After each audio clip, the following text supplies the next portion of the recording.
వారాహి నవరాత్రుల సందర్భంగా 150 మంది ఋత్వికులతో సహస్ర చండీ మహాయాగం సంప్రదించండి. నమస్తే, వెల్కమ్ టు సుమన్ టీవీ. నేను పద్మిని. ప్రస్తుతంతో పాటు ప్రముఖ ఆధ్యాత్మికవేత్త, సూర్య ఉపాసకులు, Sun spiritual society founder Vikramaditya గారు మనతో పాటు ఉన్నారు. మాట్లాడదాం. నమస్తే సార్. సూర్యోస్మి తల్లి. సార్, గురువు యొక్క మార్పు జరిగింది. 12 ఏళ్లకు ఒక్కసారి మాత్రమే కర్కాటక రాశిలోకి వస్తారు. మనకి విదితమే ఇది. కర్కాటక రాశిలోకి వచ్చారు 2వ తారీఖున. అలాగే యమునా నది పుష్కరాలు కూడా వచ్చాయి.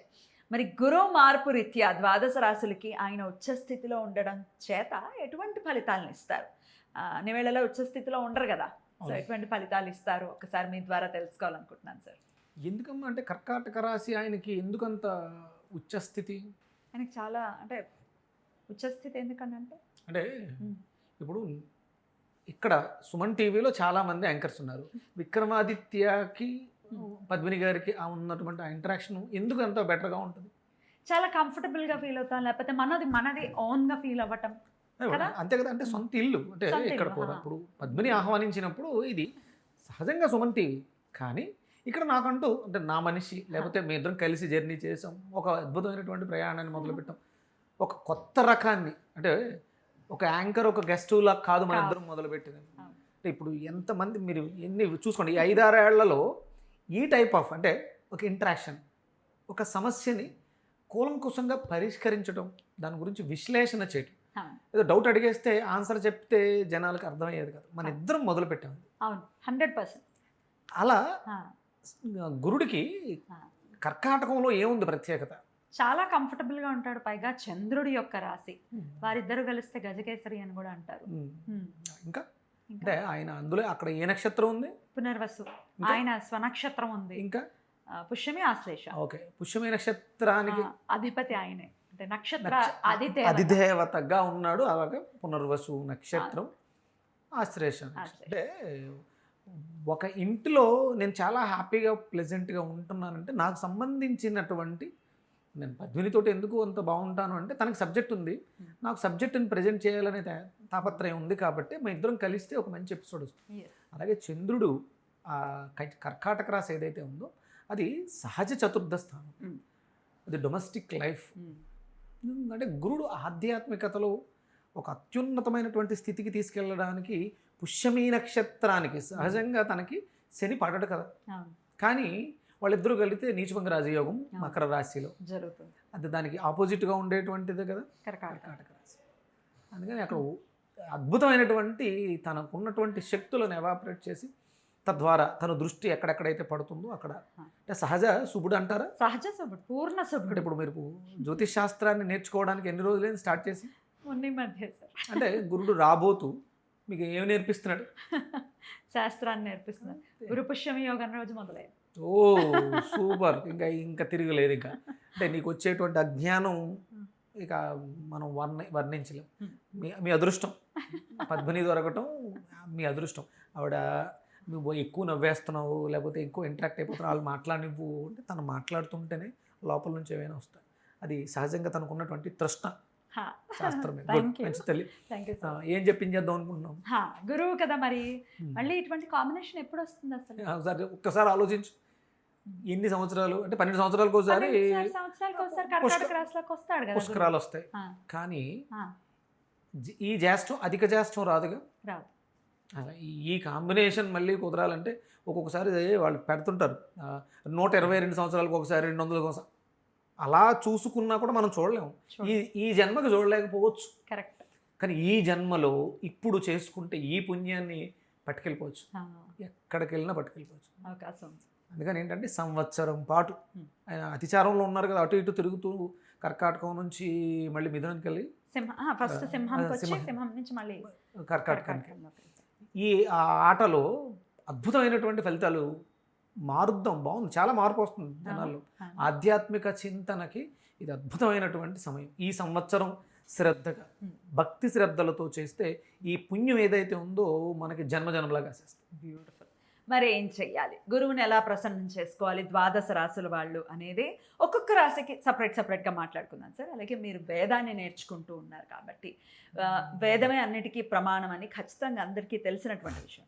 వేదం ఇచ్చినటువంటి మంత్రాలు ఎవరెవరు ఏమేమి చేసుకోవచ్చు, అలాగే ప్రతి పూజ కానీ అసలు ప్రతి నిత్యం కూడా మనకి సంకల్పం అనేది ఖచ్చితంగా ఉండాలి కదా. సంకల్పం లేకపోతే వృధా అమ్మ. సంకల్పం లేని correct. జీవితం, గమ్యం లేని ప్రయాణం ఎలా అయితే వృధావో మనకు సంకల్పం ఉండాలి. రైట్.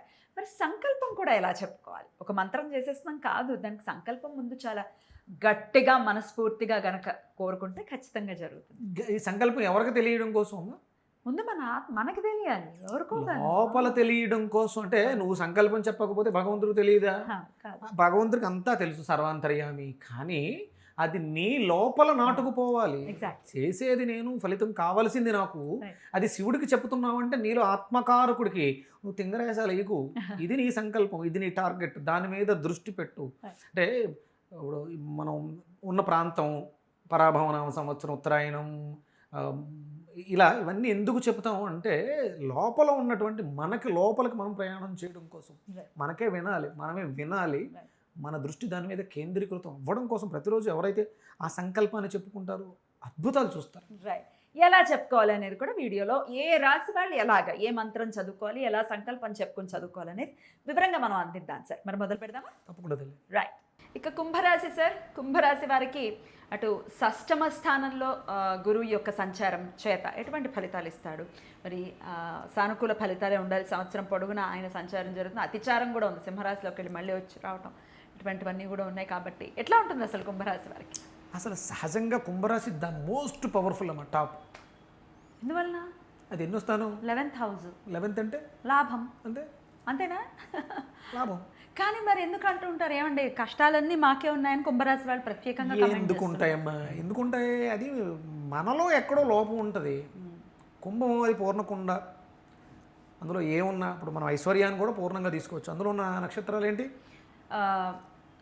ధనిష్ట, శతభిషం, పూర్వభద్ర. అంటే నాకు అంటే పూర్వభద్ర కొంతమంది ఉన్నారు. శతభిషం ఆయన గురించి చెప్తా. శతభిష నక్షత్రం ఒక అద్భుతమైనటువంటి డైరెక్టర్. ఫస్ట్ సినిమాతోటే అద్భుతమైనటువంటి జీవితాన్ని చూసేసారు. నాకు తెలుసా. ఇంకా శతభిషం రీసెంట్గా ఒకళ్ళిద్దరు పరిచయం అయ్యారు. వాళ్ళు అంటే అంతకుముందు వాళ్ళ గైడెన్స్ సరిగా లేక ఇబ్బంది పడి చాలా పోగొట్టుకున్నారు. ఈ 1 yearలో నాతో ట్రావెల్, నేను చెప్పిన గైడెన్స్తో కొంత మెరుగుపడ్డారు జీవితం. అంటే నడక తప్పు ఉంటుంది. కుంభరాశి సహజంగా శతభిష నక్షత్రం, శతభిష అంటే 100 మంది వైద్యులు కలిస్తే, 100 మంది జ్ఞానవంతులు ఉంటే, నేను ఆ డైరెక్టర్లో చూసా, ఆ క్వాలిటీ చూసా. ఎక్కడో చిన్న చిన్న పొరపాట్లు తెలియకుండా చేస్తూ ఉంటాను. అవి కొంచెం మనకి ఇబ్బందులు కలుగుతాయి అంతే, అంతకు మించి సహజంగా. ఇప్పుడు అక్కడ ఎవరున్నారు? రాహు గారు. ఆయన ఏమి ఇచ్చినా హ్యూజ్గా పెద్దగా ఇస్తాడు. అంటే మనం దాన్ని యూటిలైజ్ చేసుకో. నేను అద్భుతంగా కుంభాన్ని, అంటే నాకు కుంభంలో కుజుడు ఉంటాడు. అద్భుతమైన ఫలితాలు చూసా నేను ప్రాక్టికల్గా. నేను అంటే మన ఎక్స్పెరిమెంట్లు అవి చేస్తూ ఉంటాం, ప్రయోగాలు అవి, అంటే వైదిక విధానంతో శాస్త్రీయంగా, శాస్త్రబద్ధంగా వేదం చెప్పిన విధంగా ప్రయోగాలు అవి చేస్తూ ఉంటాం. దానిలో అద్భుతమైన ఫలితాలు చూస్తాం. ఇది ఎన్నో స్థానం అయింది? షష్టమ స్థానంలో గురువు సంచారం, అంటే 6th హౌస్లో. 6th house అంటే డైలీ రొటీన్ లైఫ్, మన జీవన విధానం. అంటే కుంభరాశి వాళ్ళు మీ రాశ్యాత్తు అది 6వ ఇల్లు. అంటే మనం దైనందిన జీవితం క్రమశిక్షణ లేకపోతే నువ్వు ఇబ్బంది పడి ఉంటావు అంతే. నువ్వు ఇబ్బంది పడుతున్నావు, నేనేమి చూడలేదు. కుంభరాశి వాళ్ళకి కష్టాలు ఎక్కువ అంటే క్రమశిక్షణ లేదు. ఆ 6వ ఇంటికి ఉండాల్సిన లక్షణాలు నువ్వు కోల్పోయావు కాబట్టి ఇబ్బంది పడుతున్నావు. దాన్ని మార్చుకో, అద్భుతమైన జీవితం చూసేస్తాను అంతే.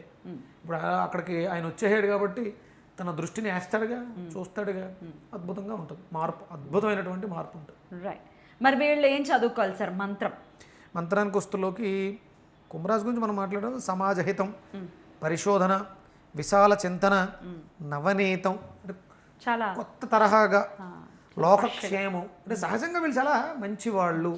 నేను చూశాను, మా నాన్నగారిది, మా పెద్దమ్మ, నా ఫ్రెండ్ డైరెక్టరు, ఒక 2-3 బట్టల షాప్ వాళ్ళు ఉన్నారు. వీళ్ళందరూ కుంభరాశిలో ఆ నక్షత్రాల్లో ఉన్నవాళ్ళు ఉన్నారు. వాళ్ళందరూ బాగున్నారుగా. అంటే వాళ్ళ మనస్తత్వాలు చెప్తాను. ఇంత పెట్టుకుని మీకే కష్టాలు ఉన్నాయంటే పరిశోధన లేకుండా తిని కూర్చుంటే కష్టాలు రావా? విశాల చింతన అంటే నాదే అనే స్వార్థంతో ఉంటే ఇబ్బంది పడతాం. విశాల చింతన ఇది బ్రాడ్గా ఆలోచిస్తే కొత్త తరహా. అంటే నేను ఆ డైరెక్టర్లో ఆ కొత్తదనం చూశాను. ఇన్నోవేషను, లోకక్షేమం, స్వార్థం లేకుండా ఉంటే నువ్వు డెఫినెట్గా మంచి చూస్తావు. ఇది నీకు ఇంతకుముందు జరిగింది, ఇబ్బందుల్లో ఉన్నావు, ఇప్పుడు మార్చేసుకో. ఈ సంవత్సరం నీకు అద్భుతమైనటువంటి అవకాశం. కుంభరాశి వాళ్ళు, కుంభలగ్నం వాళ్ళు ఈ మంత్రాన్ని ఒక సంవత్సరం పాటు టార్గెట్గా పెట్టుకుని ఈ మంత్రాన్ని సాధన చేయండి, అద్భుతాన్ని చూస్తారు. ఒక సంవత్సరం విరుద్ధ స్వభావం అంటే మాంసం, గుడ్లు, చేప, నాన్ వెజ్, మాంసాహారం లేకుండా సాత్విక ఆహారం, ఫలితం కోసం ఫలాహారం, ఉదయం పళ్ళు, మధ్యాహ్నం భోజనం, సాయంత్రం ఏదైనా జావ ఇలాంటివి తీసుకుని ఈ మంత్రాన్ని సాధనలో పెట్టండి. అద్భుతమైన ఫలితాలు వచ్చే జన్మకు కూడా ట్రాన్స్ఫర్ చేసుకెళ్ళిపోవచ్చు.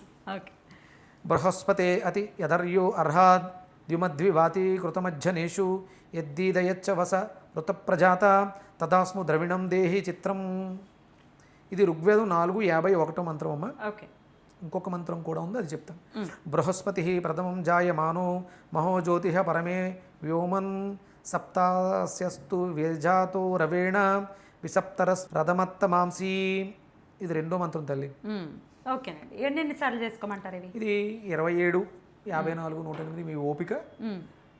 గురువారం బాగా ఎక్కువగా అంటే 108 చేసుకోగలిగితే ఫలితాలు ఎక్కువ. అంటే మీరు వర్క్లో బిజీగా ఉండి కనీసం 27 సార్లు అన్న ఈ మంత్రాన్ని చదువుకుని, చదవటం రావట్లేదు దగ్గర పెట్టుకుని కనీసం అలాగా, అంటే చదవటం రాని వాళ్ళు, అసలు చదువుకోలేని వాళ్ళు దాని పేపర్ మీద ఏమైనా రాయించుకుని దాన్ని అలా చూస్తూ ఉన్నా ఫలితం ఉంటుంది. ఇప్పుడు శరీరం భాషను చదవలేకపోతుంది, కానీ ఆత్మకి భాషతో సంబంధం లేదు. అది చూస్తే ఆత్మకి కళ్ళు ద్వారాలు.